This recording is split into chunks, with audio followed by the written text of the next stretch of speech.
in the county, one of the other questions he had asked was, how often are those? Well, we use the formula, if they tell us they have 50 dogs, they always have 100. And it's the same with these cases. If we're investigating 5 of these cases, I can guarantee you there's 10 out there a year, probably at least. We run into these large-scale cases in Ingham County. They're not every day, every week, but I would say there's probably about 3 to 4 a year that are fairly large. And by the time we get there, as Ann had said earlier, the conditions have worsened quite a bit.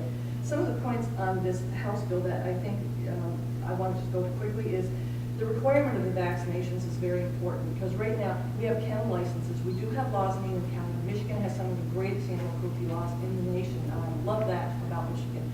But there's a lot of loopholes. This bill catches those loopholes. When we go on our kennel licenses to check, when people say I have 15 or 100 dogs and I need a kennel license for Ingham County, we can't make them vaccinate their dogs unless they're old enough for a rabies vaccination. So we can't enforce any puppy vaccinations.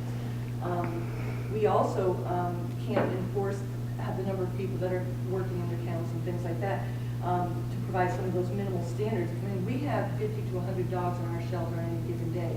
We have 4 people taking care of them, a part-time veterinarian and a number of volunteers, and we still don't get it all done. Most of these places that we walk into have anywhere from 50 to 200 dogs, and they only have one person, and that person has a full-time job. So you can see that there's a lot of area there for that to fall apart. Often the facilities are not the best either. Another great point of this bill is the record keeping. That's going to be wonderful when we go to our kennel license. Last year we were there, they had 47 dogs. Now they've got 3. Well, what happened to all the other dogs? Well, we sold them all. Well, we have no record for that, and now they don't. Now they have to show us the record where those dogs go, because I can guarantee you most of the times they're being hidden at the cousin or the nephews, and then they come back about a week later. And that happened. I mean, we did a large scale one at Stockbridge. We took 70 Australian Shepherds out of deplorable conditions.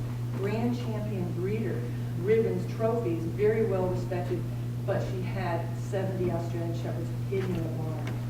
And if we've been able to see the records for the transfer of those dogs, it would have helped us a lot. So there's some great pieces of this that are going to further help us close those loopholes. You had just left, and I just wanted to address the 8 weeks. The reason that 8 weeks requirement for having those animals not being transferred and moved for the 8 weeks is we find that the majority of the complaints that we receive in animal control regarding the so-called puppy mills, or I got a sick dog or puppy, they're always going to be under 8 week stage, almost all the time. Those are the most susceptible and the most at risk, and many of the vaccinations aren't required too much earlier, but those seem to be a high number of animals that we get calls on out of 8-week-old dogs that are being moved without the mother dog. I just wanted to address that. That's it in a nutshell. Thank you so much. Any questions or comments? Thank you for being here. Okay.